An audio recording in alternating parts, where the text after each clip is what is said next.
Salve, salve galera, aqui é o professor Guilherme Rezende e no nosso vídeo de hoje nós vamos abordar um tema extremamente importante que é a equidade racial. Uma leitura do Jurisprudência em Teses número 264 do STJ.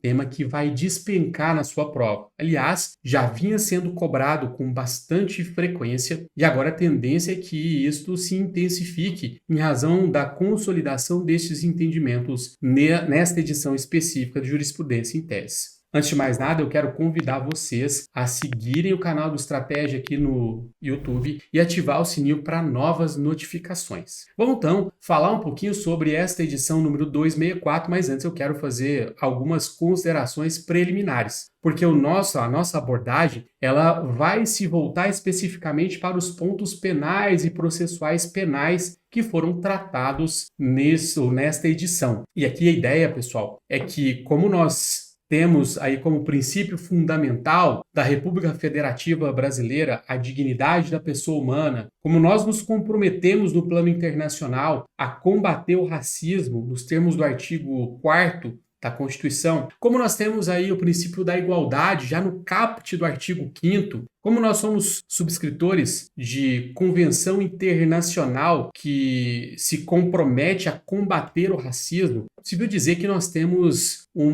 mandado de criminalização, um mandado constitucional e convencional de criminalização destas condutas que constituem racismo.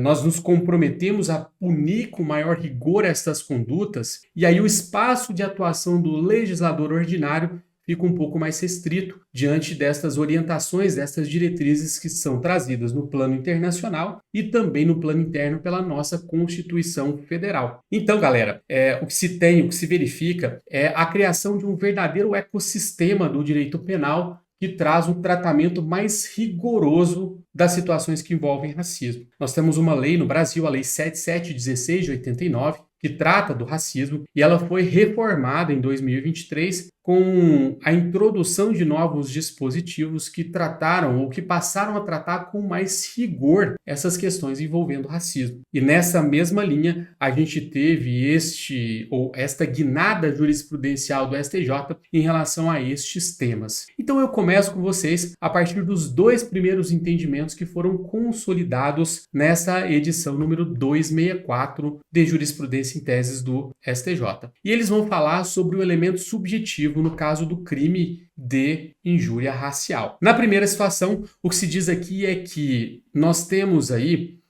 a necessidade, a intenção de ofender a honra subjetiva da vítima a partir de ofensas relacionadas à cor da pele, que seria o dolo específico dessa conduta. E, de fato, é isso que vai diferenciar o crime de injúria racial do crime de injúria geral que vem previsto lá no artigo 140 do Código Penal. Aqui nós temos um algo a mais, um plus em relação àquela conduta que vai gerar especificidade, que é a intenção de ofender a honra subjetiva, mas levando em consideração aqui elementos relativos à cor da pele. E o enunciado número 2 vai tratar das situações de embriaguez ou ânimos exaltados, se isso afasta ou não afasta o dolo do agente. O dolo é a consciência e vontade dirigida ao fim ilícito. Então, a intenção do agente de praticar aquela conduta narrada no tipo penal. A gente sabe que a embriaguez ela não tem o condão de afastar o elemento subjetivo, a não ser que ela seja uma embriaguez fortuita ou culposa. De modo que aquela embriaguez intencional, ela nos leva à aplicação da teoria da actio libera in causa. Eu vou levar em consideração a intenção do agente antes de ingerir bebida alcoólica. Então, se ele pratica o crime embriagado, nós aplicamos a teoria da actio libera in causa e podemos responsabilizar esse indivíduo. E também a existência de uma confusão, de ânimos exaltados, ela não tem o condão de afastar o elemento subjetivo do agente. Até porque muitas das situações envolvendo os crimes de injúria racial são praticadas exatamente nesse contexto. E o agente se excede, o agente começa então a apontar esses elementos como algo para humilhar, para ofender, para atacar a honra subjetiva do agente. Então estas situações em particular, elas não afastam a caracterização do dolo do agente. Nós temos também aí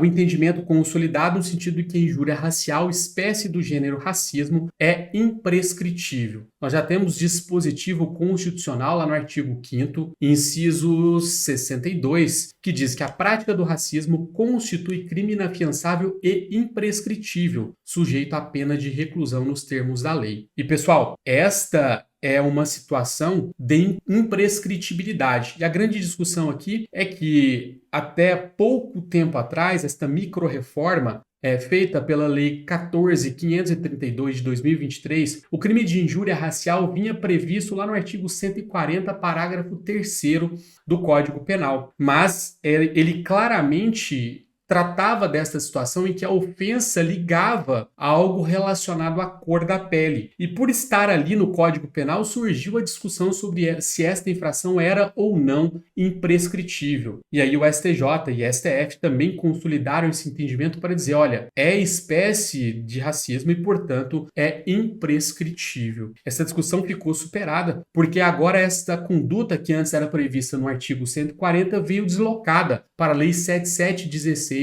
de 1989, conforme artigo 2º-A, que está na tela para vocês acompanharem a leitura. Próximo entendimento vai dizer que o acordo de não persecução penal é inaplicável aos crimes raciais. Esse entendimento veio já lá do STF e agora foi reforçado pelo STJ. Esta questão já foi cobrada em prova para concurso do Ministério Público e da Magistratura. Então se liga, porque nós temos aquelas vedações ao NPP que estão previstas lá na lei, lá no Código de Processo Penal, no artigo 28A. Por exemplo, as situações que envolvem violência doméstica e familiar contra a mulher. Além dessas, veio o STF e o STJ e disse, olha, também não cabe para os crimes de racismo. E depois o STJ também decidiu que não vale para a homofobia e transfobia. E a razão de ser disso daqui é justamente a afirmação de que nós estamos ou somos signatários da Convenção Interamericana contra o Racismo, Discriminação Racial e Formas correlatas de intolerância e que, desta forma, existe um dever de proteger este bem jurídico e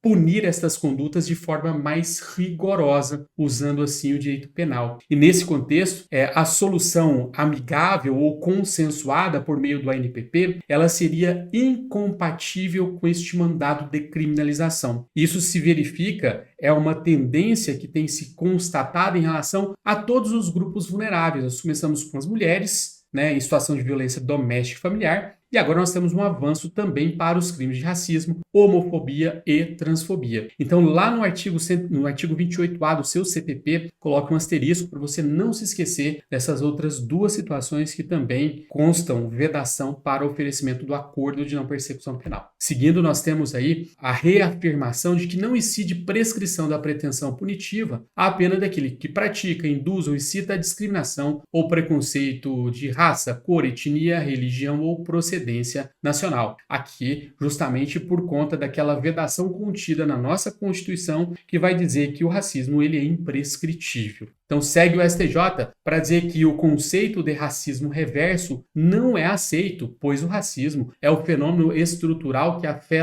que historicamente afeta grupos minoritários e não se aplica a grupos majoritários em posições de poder. Aqui, de forma brilhante, o STJ entendeu que não existe a ideia de o negro ofender o branco, usando aí de elementos referentes à cor da pele. Por quê? Porque o que a lei quer é punir, é tutelar com maior rigor a situação daquele grupo minoritário que é historicamente alvo de investidas, de modo que se você admite que se aplique também para outras situações fora daquelas previstas, que é o caso do racismo reverso, nós estaríamos subvertendo a própria intenção do legislador, que busca punir com maior rigor, considerando todo este histórico e considerando as violações massivas de direito desses grupos vulneráveis. Não é que a conduta daquele que ofendeu a pessoa branca será uma conduta atípica ou ficará impune. Muito pelo contrário, ela pode constituir sim um crime de injúria, mas um crime de injúria geral previsto lá no artigo 140 do nosso Código Penal. Não vai constituir injúria racial, mas sim uma injúria simples que vai seguir a sistemática do Código Penal, inclusive com a possibilidade de oferecimento destes institutos despenalizadores, se assim for o caso. Então, atenção, esta situação tratada pela lei do racismo, ela se dirige exclusivamente a estes grupos minoritários, não alcançando, portanto, grupos majoritários com pessoas brancas, beleza? Não se esqueçam disso e cuidado para não fazer confusão. E as duas últimas orientações trazidas nesses informativos diz respeito à competência para processar e julgar esta infração penal. Com cuidado aqui se nós estivermos diante de uma ofensa praticada em redes sociais fechadas, sem potencial transnacionalidade, a competência é da Justiça Estadual. Do contrário, se houver potencial de que isto atinja pessoas em outros locais, como perfis abertos, como ofensas dirigidas a terceiros e não a uma pessoa determinada, aí nós temos a competência da Justiça Federal. E por que a competência seria da Justiça Federal nesse caso? Por conta daquela regra contida lá no artigo 109 da Constituição Federal, que diz que quando houver crime previsto em tratado ou convenção internacional e houver este potencial de transnacionalidade da conduta que começa aqui e termina em outro estado, outro país. Neste caso, nós atraímos a competência da Justiça Federal e afastamos a competência da Justiça Estadual. Então, cuidado para não confundir essa diferenciação feita pelo STJ. Ofensa em redes fechadas, competência da Justiça Estadual. Ofensa em redes abertas com potencial de transnacionalidade, competência da Justiça Federal. E é isso, galera. Vocês podem perceber, então, que nós temos um ecossistema de proteção dessas pessoas e esta punição de forma diferenciada, ela se justifica em razão da sua peculiar condição, da sua vulnerabilidade, que é uma vulnerabilidade histórica e estrutural. E por essa razão, se justifica de forma a prestigiar o princípio da isonomia um tratamento diferenciado. E anota, porque essa é a matéria que vai cair bastante nas próximas provas de concurso. Um grande abraço e até o nosso próximo encontro. Valeu, galera!